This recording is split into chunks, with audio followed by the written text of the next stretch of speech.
السلام علیکم ورحمۃ اللہ وبرکاتہ۔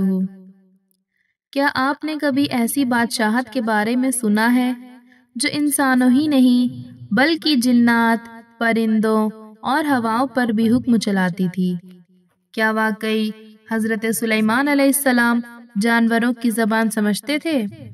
اور وہ کون سا حیرت انگیز راز تھا جو ان کی سلطنت کو دنیا میں بے مثال بناتا تھا؟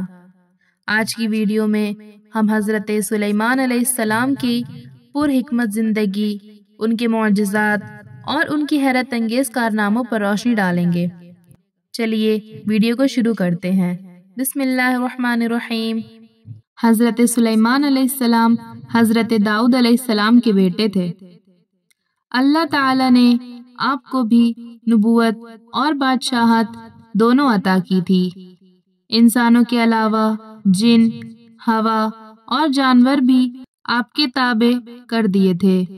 آپ ان سب کی بولیاں بھی سمجھتے تھے اور بولتے تھے۔ آپ کے زمانہ میں بنی اسرائیل کو بہت بڑائی حاصل ہوئی جو اس سے پہلے کبھی نہ ہوئی تھی۔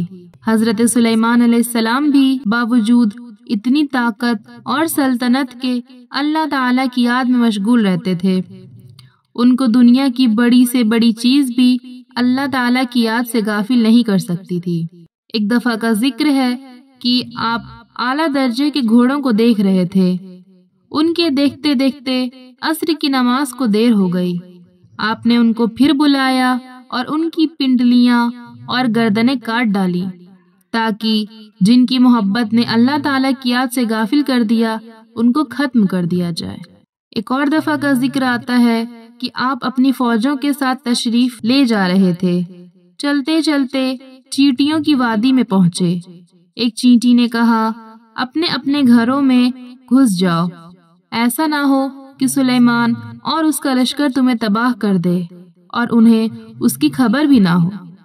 آپ چیونٹیوں کی بات سن کر مسکرائے اور کہا، اے اللہ، مجھے توفیق دے کہ میں تیری نعمتوں کا شکر ادا کروں جو تو نے مجھے اور میرے ماں باپ کو دی ہیں، اور ایسے نیک کام کروں جن سے تو خوش ہو، اور اپنی مہربانی سے میرے مرنے کے بعد مجھے اپنے نیک بندوں میں داخل کر۔ ایک بار کا واقعہ ہے کہ آپ نے پرندوں کی حاضری لی تو اس میں ہدہد نظر نہیں آیا۔ آپ نے فرمایا کہ اس کی غیر حاضری پر ہم اس کو سخت سزا دیں گے یا ذبح کر دیں گے، ورنہ اس کی غیر حاضری کی وجہ بیان کرے۔ تھوڑی دیر بعد ہدہد آ گیا۔ اس نے عرض کیا کہ سبا کے شہر سے بالکل صحیح خبر لے کر آیا ہوں۔ میں نے ایک عورت دیکھی ہے جو وہاں حکومت کرتی ہے۔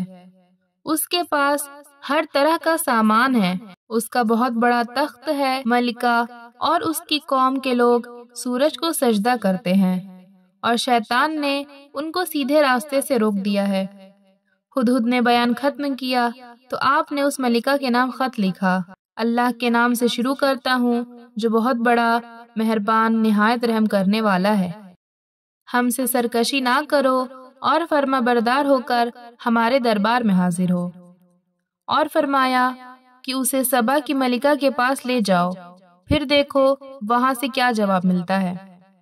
سبا کی ملکہ نے، جس کا نام بلقیس تھا، یہ خط اپنے درباریوں کو پڑھ کر سنایا اور ان سے پوچھا کہ تم اس کی بابت کیا کہتے ہو؟ سب نے ایک زبان ہو کر کہا کہ ہم بڑے طاقت والے اور بڑے لڑنے والے ہیں، ویسے آپ کو اختیار ہے جو حکم دیں۔ ملکہ نے کہا، بادشاہ جب کسی شہر میں داخل ہوتے ہیں تو اسے تباہ و برباد کر دیتے ہیں، اور ایسا ہی یہ بھی کریں گے۔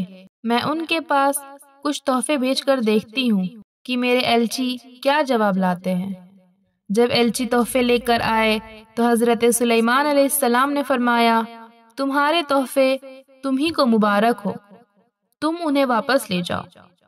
جب ایلچی نے واپس جا کر بلقیس سے حضرت سلیمان علیہ السلام کی باتیں کہیں تو وہ دربار میں حاضر ہونے کی تیاریاں کرنے لگیں۔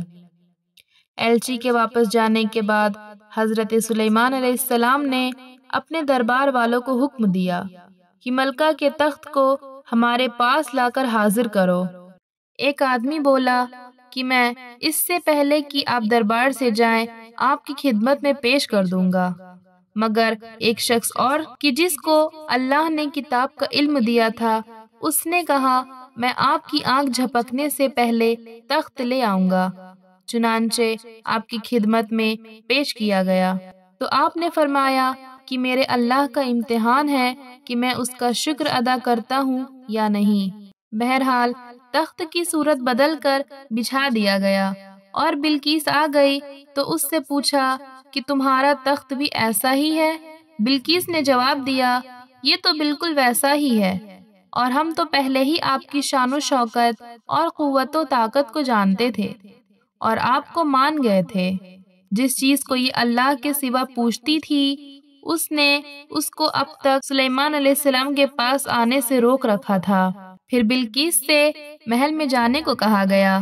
جب اس نے حضرت سلیمان علیہ السلام کا محل دیکھا جو شیشے کا بنا ہوا تھا اور معلوم ہوتا تھا کہ پانی سے بھرا ہوا ہے، بلقیس نے اس میں گزرنے کے لیے اپنے پائچے اوپر اٹھا لیے اور اپنی دونوں پنڈلیاں کھول دیں۔ حضرت سلیمان علیہ السلام نے دیکھا تو فرمایا یہ محل ہے جس میں شیشے جڑے ہوئے ہیں۔ غرض جب بلقیس کو اپنے مذہب کی غلطی معلوم ہوئی تو پکار اٹھی، اے اللہ، میں نے جو اتنی مدت تک سورج کی پوجا کی اور میری وجہ سے میری قوم بھی اس کو پوجتی رہی تو میں نے اپنے اوپر ظلم کیا۔ اب میں سلیمان کے ساتھ تمام جہانوں کے پالنے والے پر ایمان لاتی ہوں۔ حضرت سلیمان علیہ السلام اتنے بڑے نبی اور اتنے بڑے بادشاہ تھے کہ انسان، جن، پرندے اور ہوا سب ان کے تابع تھی، مگر آپ غریبوں اور بے کسوں کے ساتھ بیٹھ کر کھانا کھاتے تھے اور اپنے ہاتھ سے چٹائیاں اور ٹوکریاں بنا کر روزی کماتے تھے۔ ہر وقت یاد الہی میں مشغول رہتے، راتوں کو بہت کم سوتے، دن میں اللہ تعالیٰ کی مخلوق کی خدمت کرتے، بس یہی ان کی زندگی تھی۔ حضرت سلیمان علیہ السلام کی کہانی ہمیں سکھاتی ہے کہ اصل طاقت صرف بادشاہت یا دولت میں نہیں بلکہ اللہ کی دی ہوئی حکمت اور انصاف میں ہے۔ ان کی زندگی ایمان، عدل اور علم کا بہترین نمونہ ہے۔ اگر آپ کو یہ ویڈیو پسند آئی ہو تو لائک کریں، اپنے خیالات کمنٹس میں شیئر کریں اور مزید دلچسپ اسلامی کہانیوں کے لیے چینل کو سبسکرائب ضرور کریں۔ ملتے ہیں اگلی ویڈیو میں، تب تک کے لیے اپنا خیال رکھیں۔ اللہ حافظ، جزاک اللہ خیرہ، السلام علیکم ورحمۃ اللہ وبرکاتہ۔